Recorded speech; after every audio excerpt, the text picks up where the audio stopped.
In today's video, I'm going to teach you how to add an incoming webhook URL on Slack. This process is essential for integrating external services with your Slack workspace, allowing automated messages to be sent directly into your channels, enhancing communication efficiency within your team. So, let's dive right in and guide you through these steps clearly and thoroughly. First, let's navigate to Slack's API website. Open your preferred web browser and type in api.slack.com in the address bar. Once you're there, you'll see an option on the top menu labeled Apps. Click on that. This is where you can create and manage your Slack applications.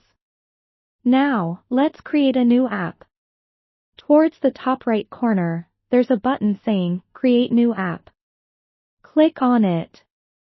You'll be prompted to enter a name for your new app along with selecting the workspace you want this app to be associated with.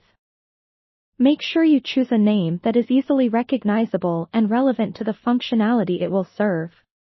After filling out these details, click on Create App to proceed. With your app created, you'll be directed to a page filled with several options. One of them is Incoming Webhooks. Click on it to enable this feature, as it's what allows external sources to push data into Slack. Once you've toggled on the Activate Incoming Webhooks button, you'll notice an option that reads Add New Webhook to Workspace. Click on that button, which should take you to a new page where you can set up the webhook. Next, it's crucial to select the channel where you would like the messages to be sent. You might want your updates in a general channel or perhaps a specific channel dedicated to a project, whichever suits your needs best. Click on the drop-down menu and choose your preferred channel, then click the Allow button to finalize the setup. Now, you'll see a section with the URL that Slack has generated for you, a webhook URL.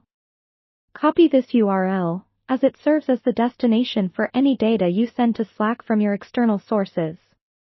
Whenever that external resource posts data to this webhook URL, the data will appear in the Slack channel you selected.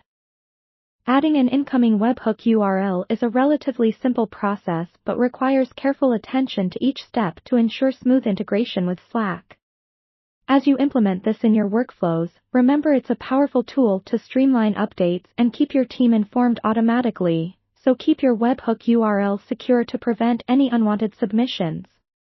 That wraps up our guide on how to add an incoming webhook URL on Slack. Thank you for watching, and I hope this walkthrough has made the integration process much clearer for you. If you found this helpful, don't hesitate to like the video and subscribe for more tutorials. Happy Slacking!